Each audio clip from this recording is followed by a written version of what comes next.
90 రోజుల కోర్సు పూర్తి చేస్తే చాలు 100% ప్లేస్మెంట్ సపోర్ట్ తో సాఫ్ట్వేర్ జాబ్ మీ సొంతం. వెంటనే కోడ్ జ్ఞాన్ డెస్టినేషన్ ని సంప్రదించండి. నమస్కారం అలగారి రవీంద్రనాథ్ గారు. నమస్తే అండి శ్రీ గారు.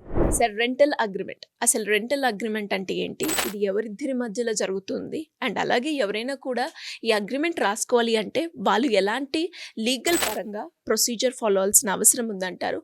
దీనికి సంబంధించిన డీటెయిల్స్ ఏంటి సార్? రెంటల్ అగ్రిమెంట్ అన్నది ఏదైనా ఒక ఇండిపెండెంట్ హౌస్ కావచ్చు, అపార్ట్మెంట్లో ఫ్లాట్స్ కావచ్చు, లేదా కమర్షియల్ ఉన్నటువంటి ఫ్లాట్స్ కావచ్చు, ఏదైనా ఒక సందర్భంలో ఒక టెనెంట్ ఉన్నటువంటి ఆ ప్రాపర్టీ ఓనర్కి టెనెంట్కి మధ్య ఉన్నటువంటి ఒక అగ్రిమెంట్, ఒక లీగల్ డాక్యుమెంట్ని రెంటల్ అగ్రిమెంట్ అంటాం. ఇది చాలా చోట్ల కామన్. ఇది ఖచ్చితంగా చేసుకోవాల్సిన అవసరం అయితే ఉంటుంది.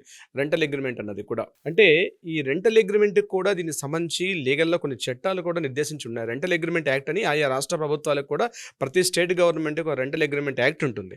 అంటే అక్కడ హౌస్తో ఉండే ఒక హౌస్ కావచ్చు, లేదా కమర్షియల్ ఆఫీస్ కావచ్చు, ఇతరత్ర ఏదైనప్పుడు కూడా రెంటల్ అగ్రిమెంట్ కాకుండా అంటే అప్ టు 11 months వరకు తీసుకునే దాన్ని రెంటల్ పే చేసినట్టుగా ఉంటుంది. అలా కాకుండా ఒక 10 years, ఒక 5 years, ఒక 20 years, 30 years అట్లా డ్యూరేషన్ పెట్టి తీసుకునేటప్పుడు దాన్ని లీజ్ డాక్యుమెంట్ అంటారు. So these are both are different. So lease document is different, rental agreement కూడా డిఫరెంట్. సో రెంటల్ అగ్రిమెంట్ విషయానికి ఇప్పుడు మనం మాట్లాడుకున్నట్లయితే ఏదైనా హౌస్, ఒక డొమెస్టిక్ హౌస్ కావచ్చు, కమర్షియల్గా ఉన్నటువంటి హౌస్లో ఒక 10 year పీరియడ్, అంటే యాక్చువల్గా లీగల్ పాయింట్ ఆఫ్ వ్యూ చెప్పాలంటే 11 months ఈజ్ ద మ్యాక్సిమం రాసుకుంటారు. ఒకవేళ 11 మిస్ అయితే 3 years ఒక డాక్యుమెంట్ రాసుకోవడం అని ఉంటుంది. సో కండిషన్స్ బోత్ ఆర్, అంటే అక్కడ ల్యాండ్ లార్డ్కి అంటే హౌస్ ఓనర్కి అండ్ టెనెంట్కి మధ్య ఉన్నటువంటి ఒక సిస్టమ్ని దీని ఉంటుంది. ఇక్కడ చాలా ప్రాబ్లమ్స్ ఇటీవల కాలంలో, ముఖ్యంగా కన్జ్యూమర్ ప్రొటెక్షన్ యాక్ట్ కావచ్చు, రెంటల్ అగ్రిమెంట్ యాక్ట్లో ఇటీవల కాలంలో చాలా కేసులు రావడం జరుగుతుంది. నేను ఆ కేసులు ఏ టైప్ ఆఫ్ కేసులు వస్తున్నాయో మీకు నేను తర్వాత చెప్తాను. బట్ ఇక్కడ ఎలా ఉంటుందంటే అగ్రిమెంట్ అనేది ఇద్దరు కూడా కలిసి ఒక ట్రీట్, అంటే ఒక అగ్రిమెంట్ రాసుకోవడం ఉంటుంది. ఒక అగ్రిమెంట్లో ఆ అగ్రిమెంట్లో మెయిన్ రాసుకోవాల్సిన పాయింట్స్ ఏంటంటే ఏ ప్రాపర్టీ ఉన్నారో ప్రాపర్టీ డీటెయిల్స్ ఉండాలి. ఏ రోజైతే ఆ బిల్డింగ్ని ఆక్యుపై చేసుకుంటున్నారో, ఒక టెనెంట్గా వెళ్తున్నారో ఆ date is very most important. ఆ డేట్ మెన్షన్ చేసుకోవాలి. ఎంత అమౌంట్ రెంట్ తీసుకుంటున్నాం అన్నది కూడా అక్కడ క్లియర్గా మెన్షన్ చేయాలి, ఇన్ వర్డ్స్లో కానీ అదేవిధంగా డీటెయిల్గా కూడా కంప్లీట్గా మెన్షన్ చేయాలి. సో చాలా చోట్ల ఏం చేస్తారంటే ఒక 2 months అడ్వాన్స్ అమౌంట్ పే తీసుకుంటారు కాబట్టి ఆ 2 months అడ్వాన్స్ అమౌంట్ కూడా అక్కడ మెన్షన్ చేస్తారు. సో లీగల్ ఇక్కడ చెప్పాలంటే 3 months is the prior notice. ఎప్పుడైనా దాన్ని వేకెంట్ చేయాలని ఓనర్ తను అనుకునేటప్పుడు బిఫోర్ 3 months 90 days బిఫోర్ ఒక ప్రయర్ నోటీస్ అయితే ఇవ్వాలి. వితౌట్ ప్రయర్ నోటీస్ ఇవ్వకుండా ఎట్టి పరిస్థితుల్లో కూడా ఆ ప్రాపర్టీని వేకెంట్ చేయమని చెప్పే రైట్ ఓనర్కి లేదు. టెనెంట్ కూడా కొన్ని రైట్స్ ఉంటాయి. ఆ హౌస్లో ఉండేటప్పుడు టెనెంట్ కూడా కొన్ని రైట్స్ ఉంటాయి. సో 3 months ఆ టెన్యూర్ పీరియడ్ ఉంటుంది. ఆ 3 months టెన్యూర్ పీరియడ్లో దాన్ని వేకెంట్ చేయమని notice. For example 11 months రాసుకున్నారంటే 8th month ఒక నోటీస్ ఇష్యూ చేయాలంటే ఒక రిటర్న్ కంప్లైంట్ రిటర్న్ ఇస్తూ పలానా టైంలో వేకెంట్ చేయమని చెప్పాలి. ఆ ఏదైతే 2 months అడ్వాన్స్ అమౌంట్ తీసుకున్నారో అక్కడ అడ్జస్ట్ చేసుకుంటారు, దాన్ని అట్లా ఫోర్ఫిట్ చేస్తారు దాన్ని అక్కడ. This is one point. ఇక్కడ తన హౌస్ ఓనర్ ఇచ్చేటప్పుడు ఏ ప్రాపర్టీ ఇస్తున్నాడు, కేవలం 4 గోడలు, ఒక రూఫ్ అండ్ డౌన్ కాకుండా, అంటే బాటమ్ కాకుండా కంప్లీట్గా హౌస్లో ఏదైనా ఫర్నిచర్ ఉంటే ఫర్నిచర్ పాయింట్స్, ఫ్యాన్స్ ఎన్ని ఉంటాయి ఫ్యాన్స్ పాయింట్స్ రాసుకోవాలి, లైట్స్ ఎన్ని ఉంటాయి లైట్స్ ఉండాలి, ఏసీ ఉంటే ఏసీ పాయింట్స్ రాసుకోవాలి, ఏ ఐటమ్స్ ఎక్స్ట్రా ఉంటే అవన్నీ కూడా మెన్షన్ చేసుకోవాలి. It's very clear important. చాలా చోట్ల లీగల్ డాక్యుమెంట్ అలానే మెన్షన్ చేస్తారు. ఇక్కడ ఇంకొక మెయిన్ పాయింట్ ఏంటంటే power bill and water bill. Water bill ఎవరు పే చేయాలి అది కూడా క్లియర్గా ఉండాలి. సో ఏ రోజైతే టెనెంట్ ఆక్యుపై చేస్తున్నారో ఆ ఆక్యుపై చేస్తున్న డేట్ వరకు కూడా బిఫోర్ ఖచ్చితంగా ఆ ఉన్నటువంటి ఏరియర్స్ ఏవైతే ఉంటాయో, వాటర్ బిల్ కావచ్చు, పవర్ బిల్ కావచ్చు, అవన్నీ కూడా అందులో కూడా ఆ రీడింగ్, ఫర్ ఎగ్జాంపుల్ ఒక మీటర్ రీడింగ్ ఉందంటే పవర్ బిల్ రీడింగ్ ఉంటే ఆ మీటర్ రీడింగ్ని కూడా ఇప్పుడైతే అగ్రిమెంట్ రాసుకుంటున్నారో ఆ రీడింగ్ని కూడా మెన్షన్ చేసుకుంటే ఫ్యూచర్లో వచ్చినటువంటి ఈ లీగల్ ప్రాబ్లమ్స్ని కూడా మనం సాల్వ్ చేసుకునే అవకాశం ఉంటుంది. వాటర్ బిల్లు కూడా అదేవిధంగా పే చేయాల్సి వస్తుంది. అదేవిధంగా ఆ ప్రాపర్టీకి సంబంధించిన ప్రాపర్టీ ట్యాక్స్ కావచ్చు, లేదా బ్యాంక్ లోన్ సంబంధించిన డీటెయిల్స్ కావచ్చు, ఇవన్నీ కూడా ఓనర్కి సంబంధించినటువంటి విషయాలు కాబట్టి డైరెక్ట్గా అవన్నీ కూడా క్లియర్ ఇన్ఫర్మేషన్లో రాసుకోవాలి. చాలా చోట్ల ఉంటుంది, బట్ రిటర్న్ డాక్యుమెంట్ రాసుకోవడం చాలా మోస్ట్ ఇంపార్టెంట్. ఇలా రాసుకోకపోవడం వల్ల కూడా చాలా ప్రాబ్లమ్స్ వచ్చే అవకాశం కూడా ఉంటుంది. సో డెఫినెట్గా ఏంటంటే ఇప్పుడు నేను చెప్పినట్టుగా ప్రాపర్టీ ట్యాక్స్ కావచ్చు, లేకపోతే ఏమైనా బ్యాంక్ లోన్స్ ఏమైనా తీసుకుంటే అవన్నీ కూడా ఎవరైతే ఓనర్ ఉంటారో ఆ ప్రాపర్టీ ఓనర్ సంబంధించి ఉంటుంది. అలా కాకుండా మిగిలినటువంటి పవర్ బిల్లు, వాటర్ బిల్ అవన్నీ కూడా యూసేజ్ చేసుకుంటాం కానీ యూసేజ్ రాసుకోవాలి. ఇక ఏదైనా చిన్న ఖర్చులు వస్తాయి, ఎక్స్పెండిచర్స్, మినిమం ఎక్స్పెండిచర్స్ అంటే ప్లంబింగ్ వర్క్ కావచ్చు, ఎలక్ట్రికల్ డిఫాల్ట్స్ కావచ్చు, స్విచ్ బోర్డ్స్ కావచ్చు, లేకపోతే సర్క్యూట్ ప్రాబ్లమ్స్ కావచ్చు, ఇట్లాంటివి. సో ఎంత బడ్జెట్ వరకు టెనెంట్ బేర్ చేసుకోవాలి, ఎంత బడ్జెట్ వరకు పై చేసుకోవాలి. ఫర్ ఎగ్జాంపుల్ ఎలక్ట్రికల్ సర్క్యూట్స్లో బోర్డు ప్రాబ్లమ్స్ వస్తాయి, డైరెక్ట్గా లైన్ సర్క్యూట్ ప్రాబ్లమ్స్ ఉంటాయి, అది టెనెంట్ మీద బేర్ చేస్తారు. ఇలా చోట్ల అంటే ముందు మాట్లాడుకునేటప్పుడు ఇవన్నీ మాట్లాడుకోరు, ఏదో తొందరగా దిగేస్తారు, తర్వాత ప్రాబ్లమ్స్ రైజ్ అవుతాయి. అవుతాయి. అవి బోర్డులో ఉన్న ఎలక్ట్రికల్ సర్క్యూట్ ప్రాబ్లమ్స్ ఉంటాయి. అవి చాలా హైలీ ఎక్స్పెన్సివ్‌తో కూర్చున్నది. అది పే చేయమని చెప్పి ఓనర్స్ మేము సంబంధం లేదు, మీరు యూజ్ చేస్తున్నారు, మీరు యూజ్ చేసుకున్నప్పుడు ఈ ప్రాబ్లమ్ వచ్చింది కాబట్టి అది మీరే బేర్ చేయమని చెప్పి ఓనర్స్ కూడా చాలా సందర్భాల్లో ఆర్గ్యూ చేసే విధానం ఉంటుంది. సో అగ్రిమెంట్ రాసుకునేటప్పుడు each and every key points అన్ని కూడా లిస్ట్ అవుట్ చేసుకోవడం మంచిది. ఒక సమ్ ఎక్స్టెంట్ ఈ ఎక్స్టెంట్ వరకు ఉన్నటువంటి అమౌంట్ వరకు టెనెంట్ పే చేసుకుంటారు. ఒక 100, 500 రూపీస్ ఆర్ 1000 రూపీస్ వరకు. హ్యాండిల్స్ ఉంటాయి, డోర్ కర్టెన్స్ ఉంటాయి, డోర్ హ్యాండిల్స్ ఉంటాయి, ఎలక్ట్రికల్ సర్క్యూట్స్ ఉంటాయి, వాష్రూమ్స్లో కమోడ్స్ ఉంటాయి, కమోడ్లో ప్లంబింగ్ వర్క్ ఉంటుంది, వాటర్ ఫ్లో ఉంటుంది. ఇవన్నీ కూడా ఒక మినిమం సమ్ ఎక్స్టెంట్ వరకు ఉన్నటువంటి బడ్జెట్ ఏదైతే ఉంటుందో అది ఖచ్చితంగా ఇందులో ఆ బడ్జెట్ వరకు తమ రాసుకోవాలి. అబోవ్ ఏదన్నా సరే ఓనర్ పే చేసుకోవాలి. సమ్ ఏదో ఒక మ్యూచువల్ ఒక రాసుకున్న అవసరం అయితే ఉంటుంది. ఇది అంటే కీ పాయింట్స్ ప్రతి ఈచ్ అండ్ ఎవ్రీ పాయింట్ కూడా రెంటల్ అగ్రిమెంట్లో మెన్షన్ చేసుకునే అవసరం ఉంటుంది. ఇది ఒక 100 రూపీస్ బాండ్ పేపర్ లేదా ఓ 500 రూపీస్ బాండ్ పేపర్ మీద ఈ details both sides tenant plus owner ఇద్దరు కూడా అక్కడ మెన్షన్ చేయాల్సి వస్తుంది. దీంతో పాటు మ్యాండేటరీగా ఇద్దరు సంతకాలు అవసరం. అట్ ద సేమ్ టైం ఇద్దరు విట్నెస్లు కూడా వెరీ వెరీ ఇంపార్టెంట్. విట్నెస్ లేకపోతే డాక్యుమెంట్ అనేది లీగల్గా డాక్యుమెంట్ వ్యాలిడ్ కాదు. సో ఒక డాక్యుమెంట్ రాసుకునేటప్పుడు ఒక 2 పర్సన్స్ యొక్క విట్నెస్ కూడా అక్కడ కంపల్సరీ మెన్షన్ చేసుకోవాలి. మరొక ఇంపార్టెంట్ పాయింట్ ఏంటంటే ఎప్పుడైతే రెంటల్ పే చేస్తుంటామో రెంటల్ అమౌంట్ పే చేసినంతా కూడా త్రూ వయా క్యాష్ కాకుండా ఆన్లైన్ పేమెంట్ ఏది డైరెక్ట్గా చెక్ ఇవ్వడం కానీ లేకపోతే ఫోన్పే, గూగుల్ పే ఇతరత్ర ఏదైతే ఎలక్ట్రానిక్ మాడ్యూల్స్ ఉన్నాయో దాని త్వరగా ట్రాన్స్ఫర్ చేసుకునే విధంగా ఉంటే చాలా మంచిది. మెయిన్ చెప్పుకోవాల్సిన మరొక ఈ పాయింట్ ఏంటంటే వీళ్ళిద్దరి మధ్య కూడా ఏదైతే ఉంటుందో ఇది అబౌవ్ 3 years పైన అయితే రిజిస్ట్రేషన్ చేసుకోవడం మంచిది. డాక్యుమెంట్ బిలో 3 years రిజిస్ట్రేషన్ అది కూడా చేసుకోవాలి.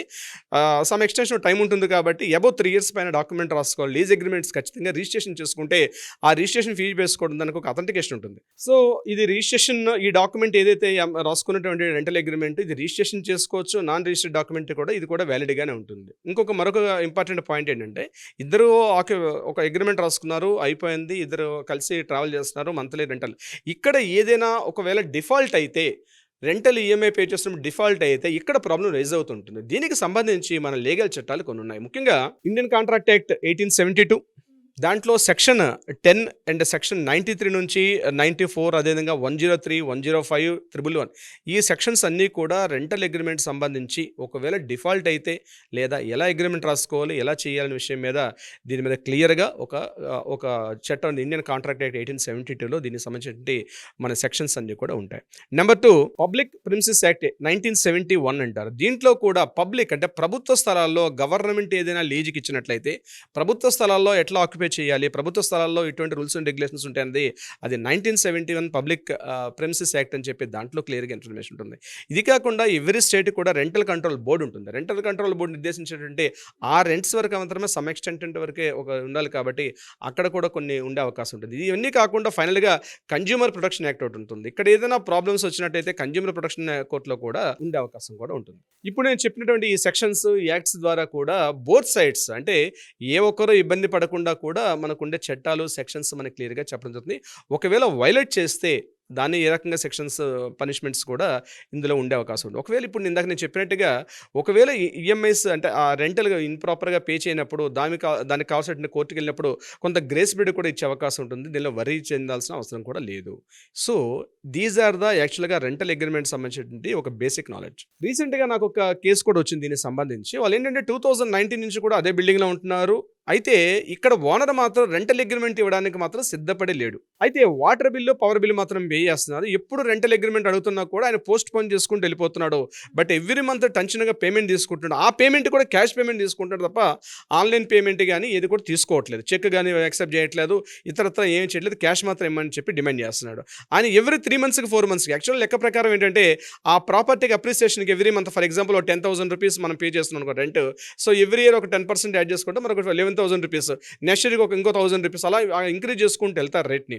బట్ ఈయన మాత్రం అలా కాకుండా ఎవ్రీ 3 monthsకో 2 monthsకి ఆయనకి ఎప్పుడు ఆప్షనల్ వస్తే సడన్గా ఆల్ ఆఫ్ సడన్గా 3,000 రూపీస్ 5,000 రూపీస్ ఇంక్రీజ్ చేసి ఇస్తే ఇవ్వండి, లేకపోతే ఆల్ ఆఫ్ సడన్గా మీకు నేను చెప్తున్నాను విత్ ఇన్ 10 days నా ప్రాపర్టీ వేకెంట్ చేసి వెళ్ళిపోమని చెప్పి ఆయన చాలా నన్ను ఇబ్బంది పెడుతున్నాడు సార్ అని చెప్పి చాలా మానసిక క్షోభకు గురవుతున్నాను అని చెప్పి ఒక క్లయింట్, ఒక సోదరు కూడా ఇట్లా మాట్లాడడం జరిగింది. దీనికి సంబంధించి మనం లీగల్గా వెళ్ళిపోయాం అనమాట.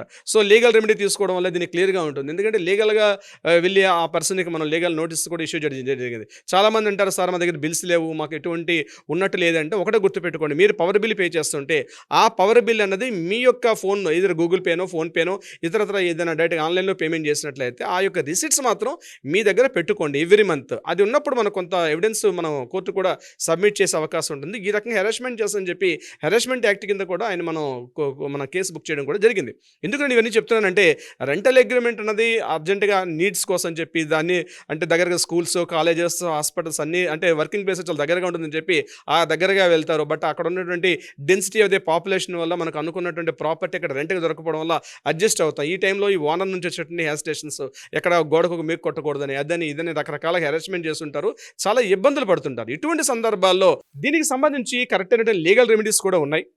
సో ఇక్కడ ఏంటంటే గుర్తుపెట్టుకోండి, ప్రొటెక్షన్ ఏంటంటే నాట్ ఓన్లీ ల్యాండ్ లార్డ్కి ఒకటే కాదు, టెనెంట్ కూడా, టెనెంట్ ప్రొటెక్షన్ యాక్ట్స్ కూడా ఖచ్చితంగా ఉన్నాయి. అది తెలుసుకోవాల్సిన బాధ్యత ప్రతి ఒక్క ఇండియన్ సిటిజన్కి కూడా ఉండే అవకాశం ఉంటుంది. సిరి గారు, మీరు అన్నట్టుగానే సార్, చాలా మంది కూడా ఏదైతే రెంటల్ అగ్రిమెంట్ ఉందో దాంతో రకరకాలుగా సమస్యలు ఫేస్ చేస్తున్న మాట నిజం. మరి అలా ఎవరికైనా కూడా ఈ రెంటల్ అగ్రిమెంట్ గురించి తెలుసుకోవాలి అన్న, లీగల్ పరంగా వెళ్ళాలి అనుకునే వాళ్ళే కావచ్చు, లేదు ప్రాపర్టీస్ ఇష్యూస్ ఉన్నాయి, వాటికి మాకు మీ అడ్వైస్ కావాలి అనుకునే వాళ్ళు మిమ్మల్ని ఏ రకంగా అప్రోచ్ అయ్యే ఛాన్స్ ఉందంటారు సార్? ప్రధానంగా సిరి గారు, ఇంపార్టెంట్ ఏంటంటే ఇక్కడ దీనికి సంబంధించి ఎవరైనా కింద స్క్రోల్ అవుతున్న నెంబర్ని కాంటాక్ట్ చేయగలిగితే వాళ్ళ డీటెయిల్స్ కూడా చాలా కాన్ఫిడెన్షియల్గా ఉండడం జరుగుతుంది.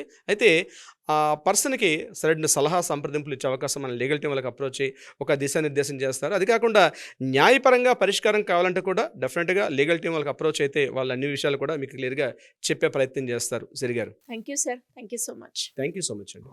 సుమన్ టీవీలో మీ పర్సనల్ అండ్ బిజినెస్ ప్రమోషన్స్ కోసం కింది నెంబర్కి కాంటాక్ట్ చేయండి.